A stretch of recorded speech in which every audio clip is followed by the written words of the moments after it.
I wasn't doing the rain dance. I was dancing in the rain. It's raining! Yay! You know, in a few months from now, you know, it would be raining so much. They'd be like, oh man, we ever gonna get a nice day again to go fishing or camping or something, you know? But right now it's supposed to be a bit like 2021 this weekend, so no rain though. Just a little showers today, but that's good. It cools it off, but we still need more moisture. So anyways, yeah, having my Starbucks. And it's funny, Tin Man, he's actually the town he lives in. I just noticed on one of his messenger messages that he's from Starbucks, Manitoba. That's funny. My favorite coffee. Maybe they don't make it there, eh, Tin Man? No, they don't. Anyway, so what day is it? I don't know. Thursday. Busy week again. Usual. It's all good though. Doing a 357 today for a fellow in Florida. Used cylinder. Saw in really good shape though for an older 357, 2004, I believe the serial number said. Excellent shape. I'm gonna put the good carburetor on it that doesn't have the throttle or accelerator pump system that fails on them. I'm putting the Zama carb that works better on them, that you don't have that problem with the accelerator pump problem, and it leans out and dies out and whatnot. Like the 200T Stihls were like that. That's what they have, and same sort of system. So I used to have problems with 357s that way. You know, it'd be good for a while, and all of a sudden they start racing up and down and dying. I'd change seals and gaskets and everything you can think of, rebuild the carburetor. Took me a bit, figured it out though. It was that accelerator pump like the 200s, and I didn't know the Walbros had them in there like that. Anyways, that's what I'm doing to this fella, Shane Groves. I'm gonna take, and they had one of these automatic decompressions on it in this model for a certain couple of years. I'll be blocking this nipple off that they use, that's in the transfer port, and then I'll get rid of the compression release by putting a plug in there. Poured it to my 357 Special Magnus Motorworks Specs, which is my friend Magnus in Sweden I've talked about before. He designed this little saw. And the 346 has got nice round big transfers, just good port time into the factory, but I'm going to prove it a little bit with me and him no. So he'll like it. And it was funny, this morning as I was taking, or yesterday morning as I was taking this apart, I get this text from Buck and Billy Ray. And Buckin's like, hey, I just scored a 357. Because he used to have one years ago I did for him, and he sold the thing. Dumb move. But whatever, he's got another one. So he's like, do you think you could treat me to a Donny Walker special on this one? I said, absolutely. Be my honor. I love them, and I'm looking for a few more parts to finish one for myself again. It's I had lots of them too, and I sold them. I kept going out with friends cutting firewood, or guys that know I had one, and they're like, oh, can I buy that off you? And I'd sell it for some cash and whatever. But yeah, I'm just looking for a couple more parts and build myself another one. Great saw. Okay, so yeah, 357 for that fella. And got a 500 for a fella from Germany, actually. And maybe it's the factory spying. And I got a 661 for a fella, a used one, and a 462. So yeah, I got a few to do. But my main thing this morning, I just got a new batch of Echoes in, the 73 CS 7310Ps. They arrived with full wrap handlebars this time. That's the way we ordered them. So they're available now in the full wrap handlebar. They never really made a proper one for it, but it does look good, and the falling sights look like they line up good. They kind of just put an add-on. They welded a piece on the end of the half wrap, then put an add-on, riveted on, but it looks fine. Good clearance to the side cover, and should be able to handle the saw. So I'm going to do one of these 70. I've already done a couple 7310s.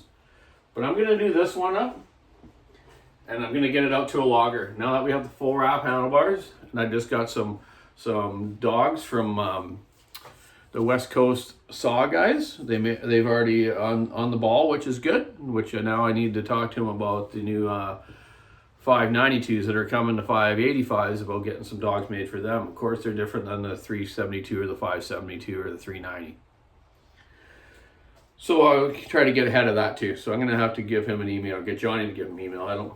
I don't really know the fella. I just do all the work and use his parts, man, and it's been working good. The Barks boxes and the bucking spikes that they're making, along with pro safety ones that we get from the U.S. as well.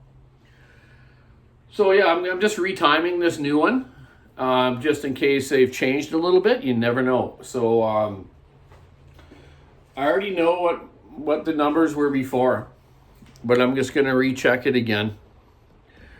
I got it here set up with the timing wheel, and my last figures I got off it were not bad, fairly conservative for a regular work saw. Not any real hot rod numbers, but it had a lot of squish, major squish. Last time I measured was 65 thousandths. Woo! Throw a cow through that. Intake was 155. Exhaust was 150. That's total intake duration and exhaust duration. So I'm going to check the transfers this time too. I never did that last time. But they look nice. This cylinder is a really nice design. So I'm just going to recheck it right now. I'm going to do a quick check on this one and see if they've changed anything.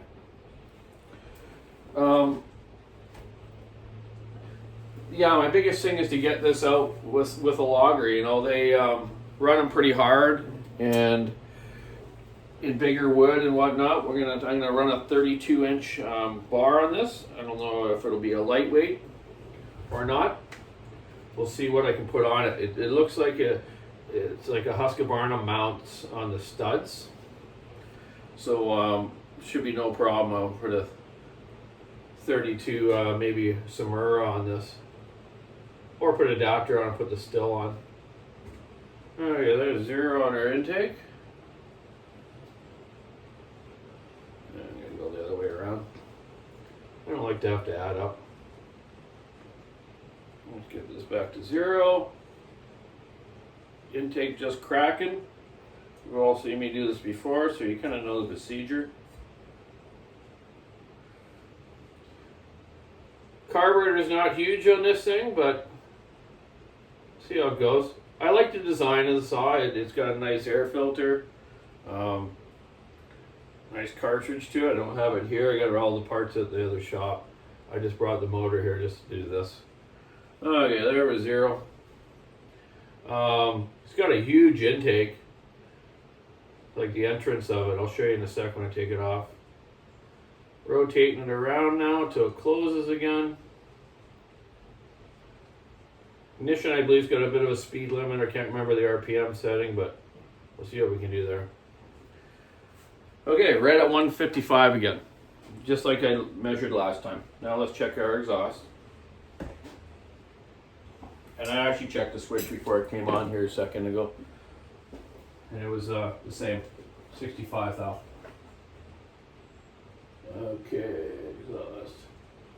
I'm gonna turn the light out for a sec. Turn the light out for a sec. You can just see that shining through that.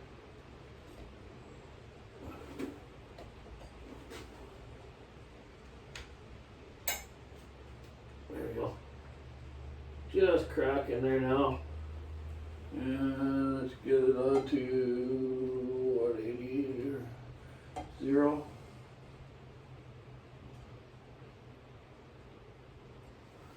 Check again. Just cracking. Okay.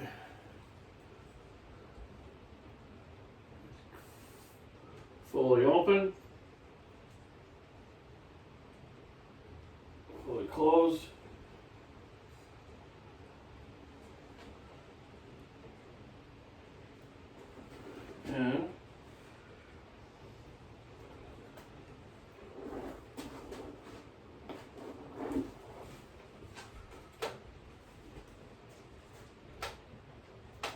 150. So it's the same, they haven't changed it from the factory. Okay, so we're on the right ballpark. Let's get this off now.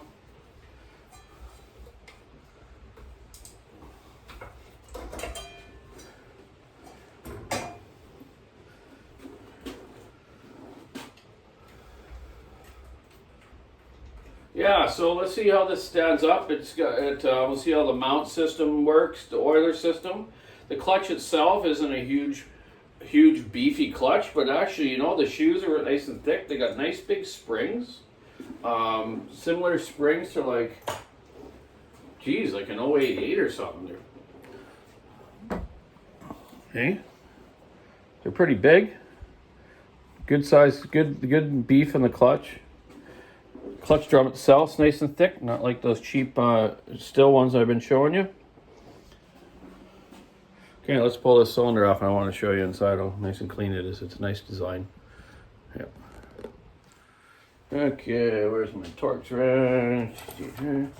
I use these. I've been getting these torque wrenches from Echo. They're nice. They're nice and heavy. So when you're spinning them like that, it just spins the whole screw up. The lighter ones, you got to keep turning it, right? But this thing, because of the weight on the top of the handle, works awesome. Look at that. It just spins that screw right out, eh? So you can order these from Echo, and I don't think they're very much.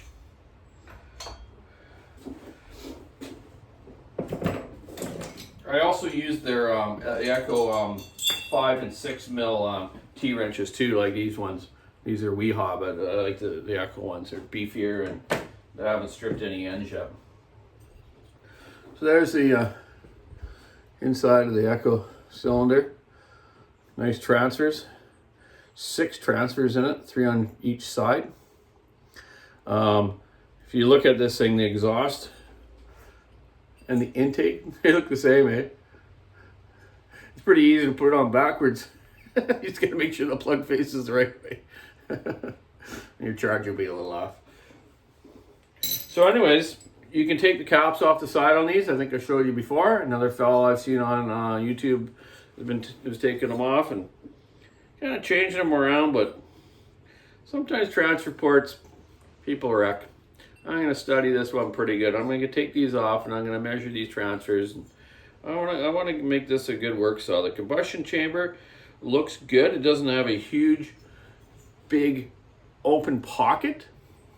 It's a little tighter. If I had an old one, I'd split it in half and check my golf ball effect out and see what it's like in the hemisphere type thing, you know.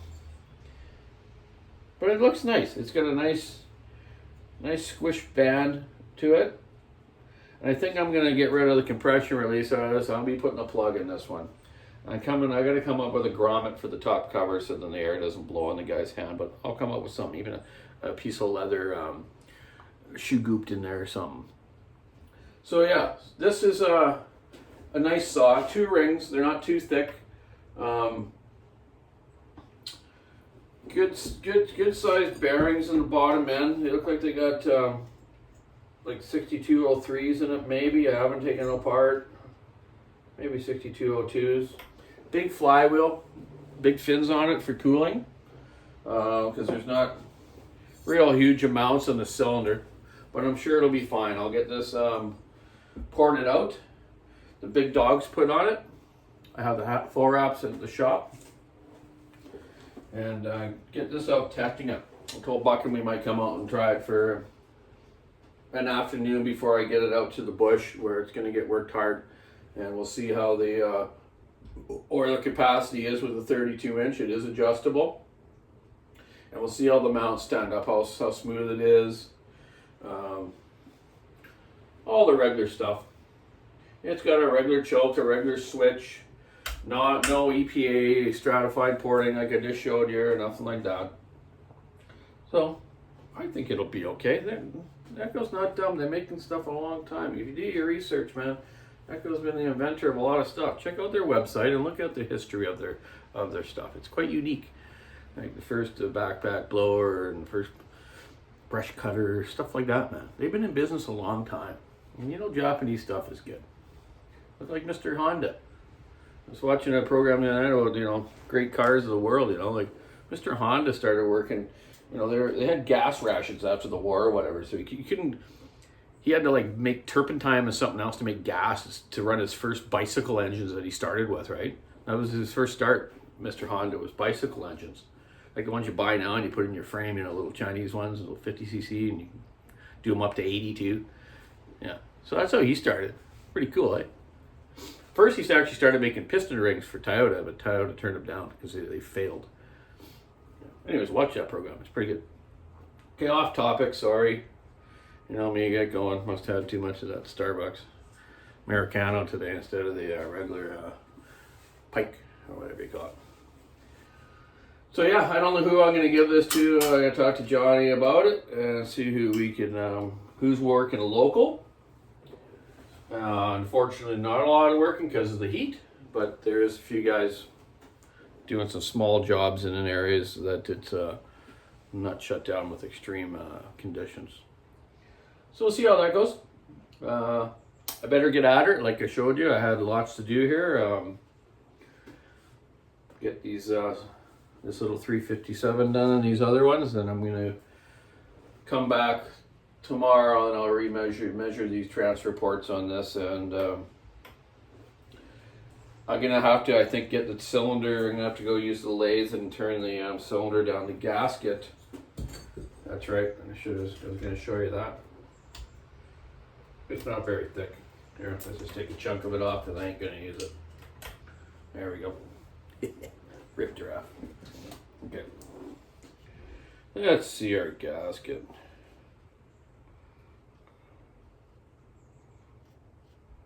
Compressed is probably 12 thou. So we got 66.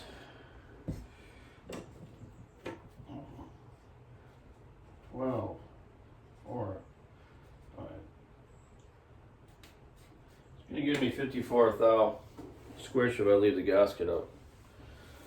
So I'm gonna take 24 thousandths off the bottom of the cylinder, maybe 25. Make it 29 to 30 thou squish.